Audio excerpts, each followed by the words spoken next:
Estamos entrando no seu lar com mais um programa da Missão com Famílias. Tem sido bênção, palavra, testemunhos edificantes. E hoje, um culto especial para você aqui do Templo Central, do Culto da Família.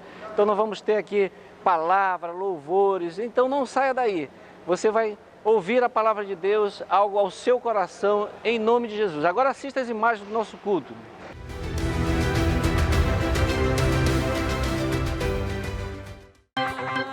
Celebra Ele, celebra esse amor poderoso. Ele está aqui nessa noite.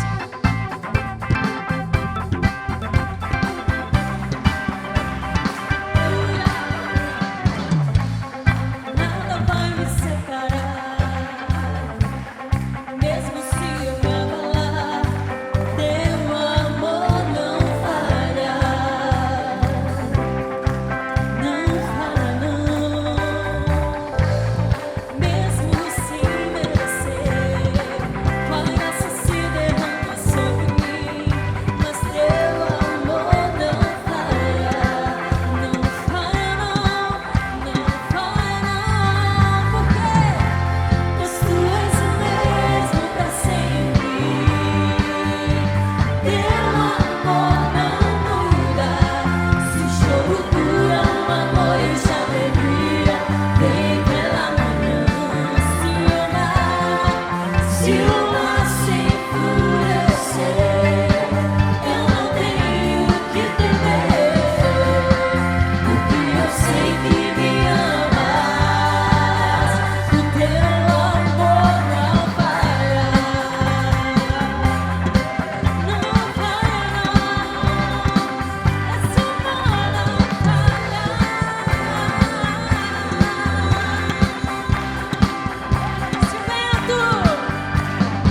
Se o vento é forte e profundo mar,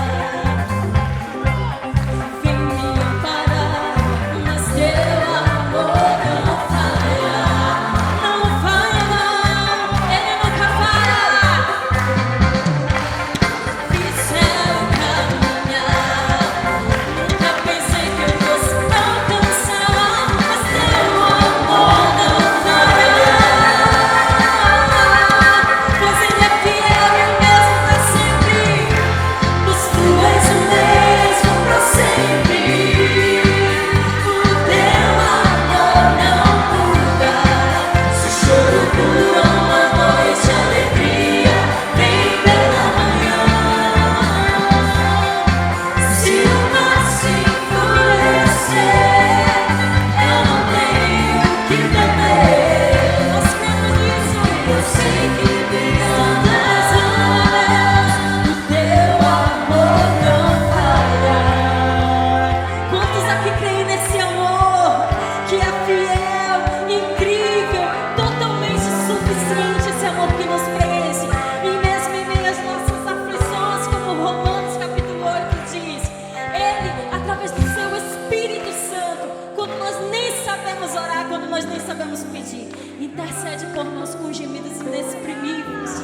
E todas as coisas, a pandemia, as dores, as tribulações e até mesmo as aflições da nossa vida, contribuem para o bem daqueles que amam ao Senhor e foram chamados segundo o seu propósito. Então coloque a sua mão no seu coração aí nessa noite e declare: todas as coisas cooperam para o meu bem. Tu fazes que tudo coopere para o meu bem.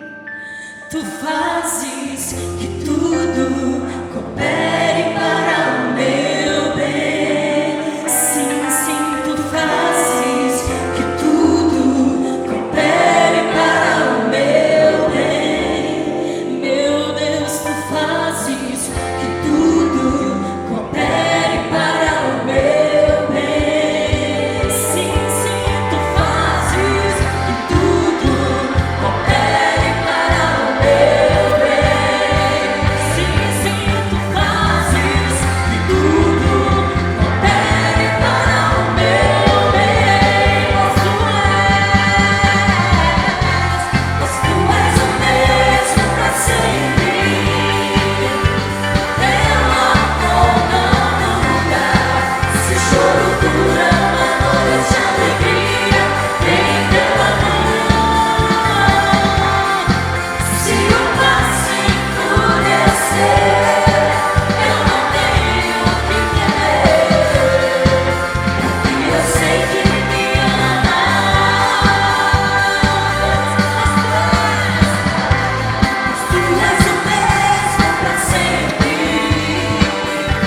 que me amas, o teu amor não falha.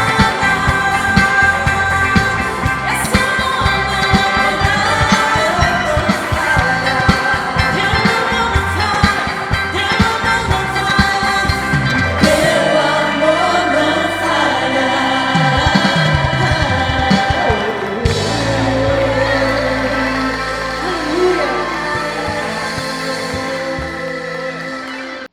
A maioria daquelas crianças são filhos de muçulmanos, mais de 100 crianças filhos de muçulmanos. Quando eu faço as reuniões na igreja, eles vêm, eu até permito que eles entrem com aquela cobertura deles lá, né? Mas eles têm que ouvir a palavra do Senhor lá, que eu aproveito e prego. Que a função dessa escolinha é evangelizar as famílias. Os professores têm acesso. E tem até um caso que não aconteceu conosco, mas é um caso que eu costumo dizer, de uma criança, filha de um muçulmano, que era desprezado pela comunidade porque ela era muito traquina.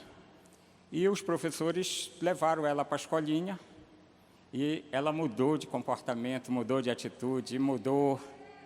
E o Senhor recolheu essa criança. E no dia do sepultamento, houve uma comoção, porque os irmãos da igreja chegaram lá.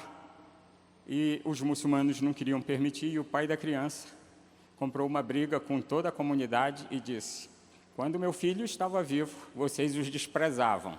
Estes aqui da igreja recolheram meu filho, cuidaram dele, visitaram. Então, é a eles que eu tenho que agradecer. Aleluia. Esse trabalho, irmãos, essas palmas são para Jesus. Esse trabalho, no ano passado, ele sofreu muito, como todos nós sofremos, principalmente as crianças que não vieram e os professores, que a gente dá uma ajuda ainda muito pequena. Aqui as pessoas fazem esse trabalho, pastor, voluntariamente, né? Mas lá não, as pessoas não têm o que comer, então vem ajudar as crianças na igreja, a gente tem que dar alguma coisa. E louvamos ao Senhor também. Esse local é Angoche, é uma praia, distrito de Angoche, em Nampula. Lá tem o povo Coti. O povo Coti, nos livros de missiologias, era considerado um povo não alcançado. É aquele povo que ainda não recebeu o Evangelho. Mas nós já tínhamos pessoas de lá, já tinham algumas igrejas lá, mas eles consideravam que não eram. E foi enviado um evangelista nosso para lá, e o evangelista começou a abrir o trabalho, e no ano passado eu fui lá, batizei 12 pessoas. Tinham 22 para serem batizadas, mas só no dia, por um problema lá, só batizamos 12. E aí, aonde estava escrito povo não alcançado, a gente dá aquela ticada e diz povo alcançado para Jesus. Aleluia! Mas eu quero dizer que nós não fomos os primeiros, não. Mas nós também participamos. Mas tem muitos locais assim que nós precisamos alcançar. Essas são as notícias assim mais recentes lá de Moçambique. Eu já estou lá há 21 anos e vim porque a minha mãe faleceu, mas, como o louvor diz, todas as coisas cooperam para o bem daqueles que amam a Deus. Eu tive o privilégio de estar aqui nesta noite, estou me sentindo muito bem. Deus abriu uma porta para que eu pudesse estar aqui, e eu creio que ela vai estar aberta para mim voltar, ninguém vai fechar aeroporto nenhum. Aleluia! E no decurso da viagem aconteceram alguns milagres. Primeiro foi a passagem, que eu consegui em 4 dias. Segundo foi um exame PCR, foi muito difícil. Eu indo para o aeroporto, o exame estava chegando na minha mão. E quando eu chego no aeroporto, peguei o primeiro voo para uma cidade, cheguei na cidade, perdi o passaporte dentro do aeroporto. Vocês sabem, quando a gente perde uma coisa em casa, a gente procura na geladeira várias vezes. Não sei se vocês fazem isso, mas eu faço. E eu abri as malas 2 vezes e aí eu sabia que não estava lá, porque eu tinha acabado de fazer o check-in e veio alguém e disse assim: senhor Márcio, pare de sofrer. Está aqui seu passaporte. Alguém já tinha entregado no aeroporto, então eu sei que foi a Irmãos de Deus que me trouxe aqui. Aleluia! Para nós estarmos juntos. Irmãos, eu vou compartilhar com vocês mais testemunhos. Pastor, eu assisti aquela palestra no ano passado lá, do pastor lá da Inglaterra. Vai passar de novo aí? Quero assistir. Vou estar em Moçambique, em nome de Jesus. Efésios, irmãos, capítulo 6, um texto muito conhecido. Efésios, capítulo 6, versículo 10 em diante, diz assim a palavra do Senhor: quanto ao mais, sede fortalecidos no Senhor e na força do seu poder. Revesti-vos de toda a armadura de Deus para poderdes ficar firmes contra as ciladas do diabo.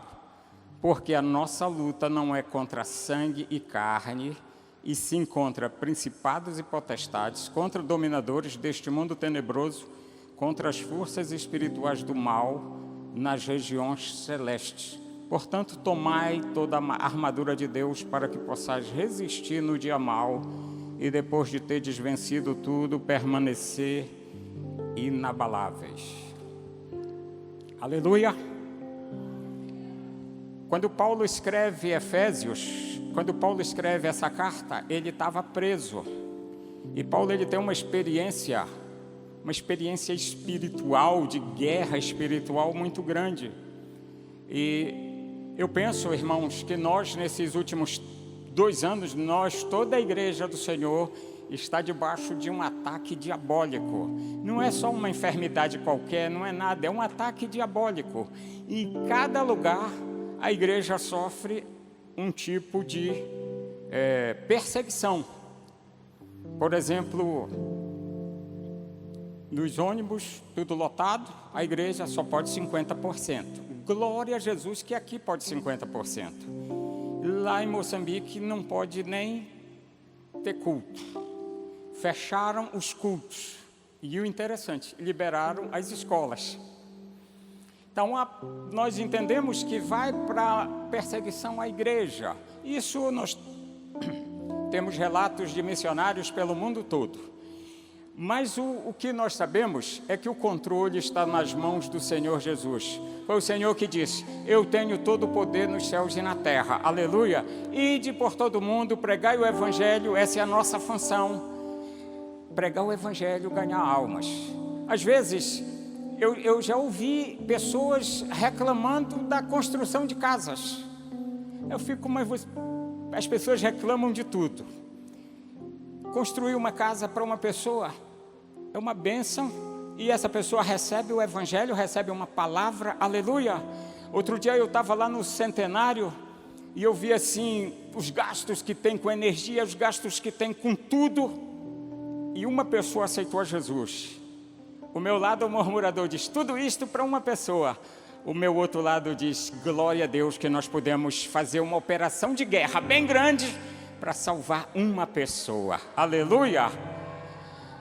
E aí o apóstolo ele fala, irmãos: revesti-vos de toda a armadura de Deus para poder ficar firmes contra as ciladas do diabo. O diabo nos ataca em muitas áreas. Na família, nas finanças, nas áreas espirituais. O apóstolo Paulo ele diz que a nossa luta não é contra carne nem sangue, não é contra nossos irmãos, não é contra nossos familiares, não é contra os nossos perseguidores. A nossa luta é contra principados e potestades, contra demônios. E eu acho isso muito interessante. Quando eu fui pregar pela primeira vez, era lá no antigo Vale da Bênção, já tem mais de 20 anos disso, minha primeira pregação. E eu ia falar sobre cura divina. E quando eu fui falar sobre cura divina, o Senhor, eu preparei um esboço, preparei tudo. E antes de eu começar a pregar, o Senhor falou ao meu ouvido, ouvi a voz de Jesus, falando assim: desafia a minha igreja, eu vou curar. Mas eu fiquei tremendo e fiquei com medo. Eu pensei: posso perguntar para o pastor? se eu posso desafiar, mas eu não fiquei com medo, e aí eu fiquei me tremendo, não me lembro mais de nada no culto, até chegar o momento de pregar. E aí eu pensei, não vou falar, desafiar, eu vou fazer como eu aprendi lá no seminário, como eu tenho visto. E quando eu li o texto, eu recebi um abraço assim por trás, bem apertado, um abraço carinhoso.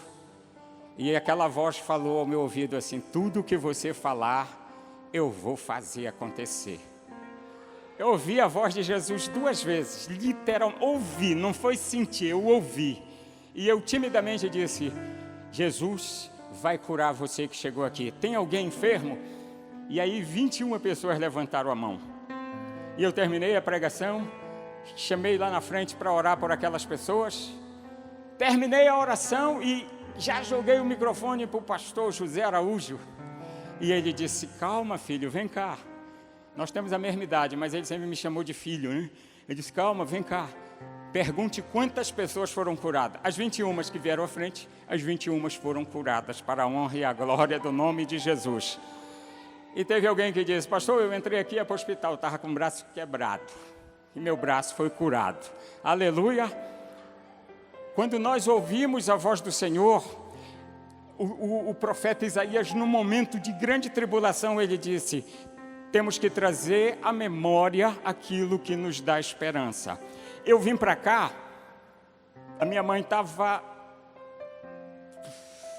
no hangar. Mas o meu visto ia vencer naquele dia. E eu não podia sair do país sem visto, sem renovar. E eu fui lá pedir uma autorização. E a pessoa me perguntou assim, você vai sair, qual é o motivo? Falei assim, a minha mãe ainda estava no hangar. Eu disse, eu vou no falecimento da minha mãe. Ele disse, sua mãe morreu? Eu disse, não. Ela está na UTI. Aí ele disse, tá. E eles liberaram em 24 horas, me autorizaram a sair do país e a voltar com um documento. Eles me deram até 3 meses para que eu voltasse e não tivesse problema algum para retornar. Aleluia! E quando eu vim, saí de casa, minha mãe faleceu. Eu pensei que eu ia chegar aqui e ia me chorar. Ainda não consegui fazer aquele lamento. Vem uma lágrima ou outra. Porque eu me lembro do rei Davi. A única palavra que vem, o rei Davi orou 1 semana, jejuou e chorou pelo filho que estava na UTI. E de repente começaram a cochichar, o filho do rei morreu, quem vai dar notícia? Se ele está assim sem comer, se a gente disser que morreu, aí o rei perguntou, morreu a criança? Morreu. Levantou, tomou banho e ele falou uma coisa, eu irei até ela, mas ela não volta para mim. Aleluia. Então eu vou até onde está a minha mãe, lá na glória, porque essa é a promessa para todos aqueles que aceitam a Jesus. Aleluia. E aí eu aproveitei que as potestades elas estão nos ares, e eu não sei se eu fui o primeiro a fazer, mas o voo durou 15 horas, da capital da Etiópia até São Paulo. Eu não tinha o que fazer no avião, peguei minha Bíblia, arrumei uma posição e comecei a fazer a transcrição. Ali escrevi uns 5 capítulos. Eu acho que eu fui o primeiro a escrever lá no céu, lá onde estão principados e potestades. Enquanto aqueles demônios estavam por ali, o avião passando, eu estava escrevendo a palavra do Senhor. Aleluia! E ontem a minha esposa me ligou, até pediu orações para os pastores, meu filho, com malária. A malária, ela é terrível. Ela causa muita morte na África. E se ela for detectada no início, é fácil. Só que ele não tinha febre e foi complicando. Quando detectaram, ele já estava mal, teve que ir para o soro. Mas hoje ele já levantou e já se alimentou para a honra e a glória do nome de Jesus.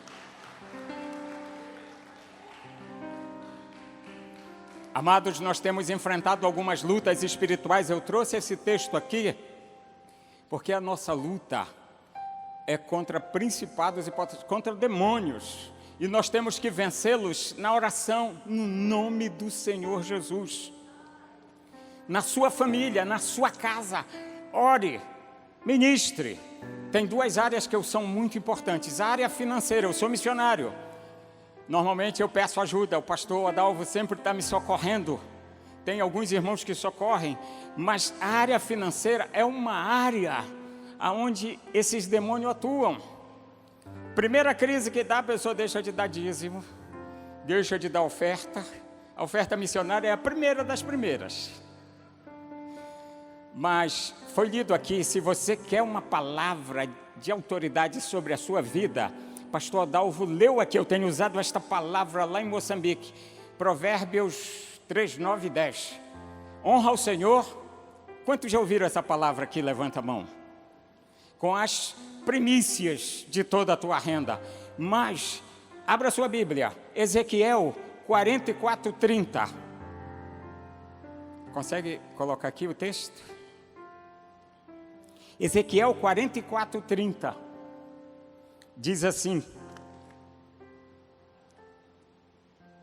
Olha só. E as primícias de todos os primeiros frutos e de toda a oferta, de todas as vossas ofertas serão dos sacerdotes. Também as primeiras das vossas massas darei ao sacerdote. Preste atenção. Para quê? Para que faça repousar a bênção sobre a tua casa. Você quer que a bênção repouse sobre a tua casa? A bênção vai repousar. Quem é que vai fazer isso? É o sacerdote. O sacerdote vai ordenar e a bênção vai repousar.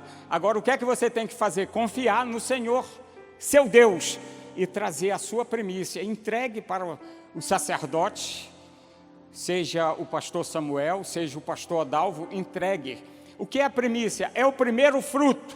Então faça um cálculo assim, teu primeiro dia de trabalho no mês, você separa aquele valor, entrega para o sacerdote, entrega para o pastor.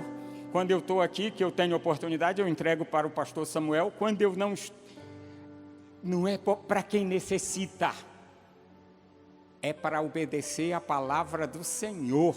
Aleluia! Tem gente que fica, que Deus não precisa.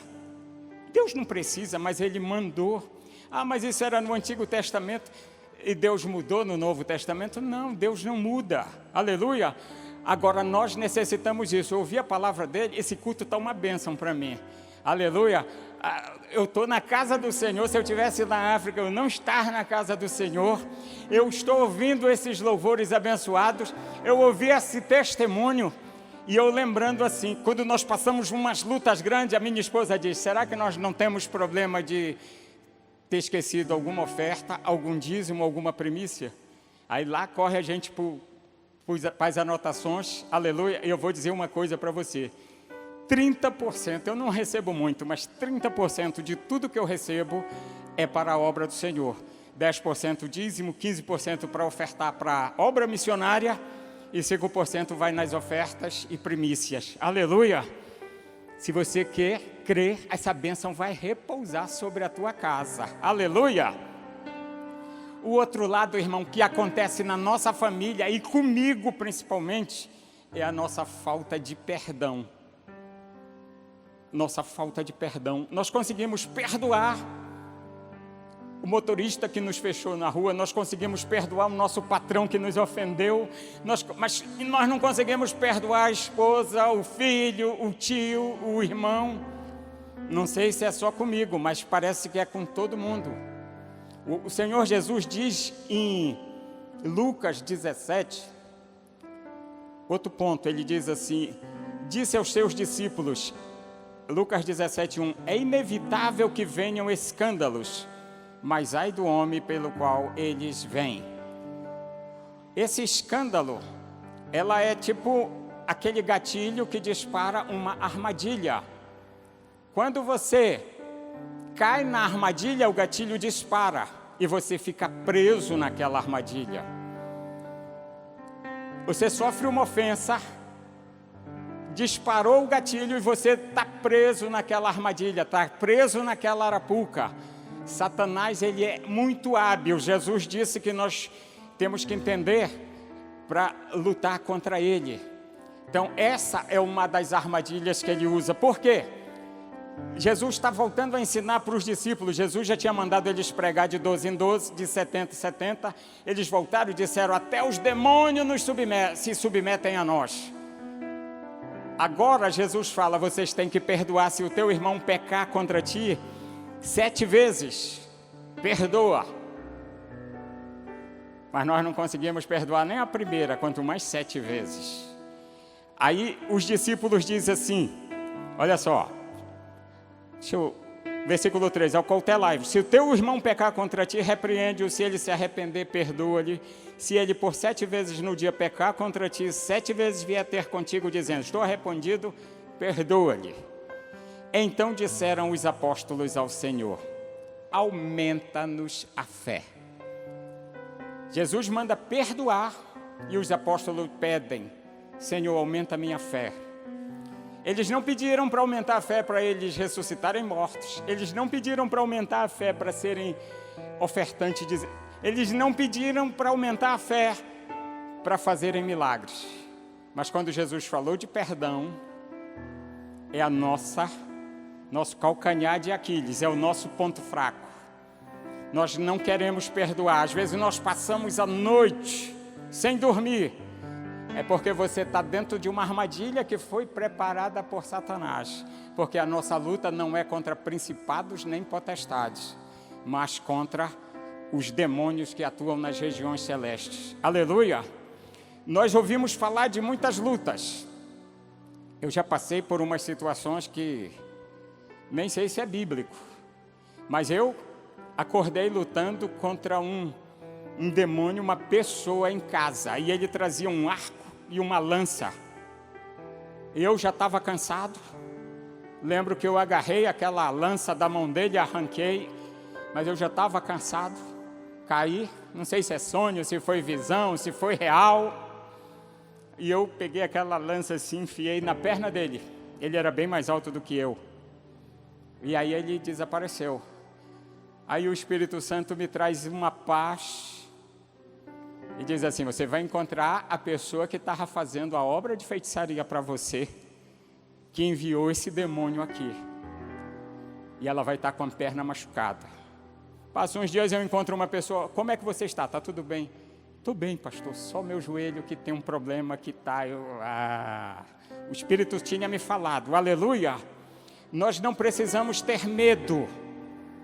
O medo, ele te paralisa e faz com que o adversário te devore. A cobra incute medo na sua vítima. A vítima podia correr, mas a cobra conseguiu incutir o medo e ela devora aquela vítima. Quando nós perdemos esse medo, nós nos tornamos como Davi. Diante do gigante nós declaramos, tu vem a mim com espada, arma, lança, escudo, eu vou a ti no nome do Senhor dos Exércitos. Aleluia!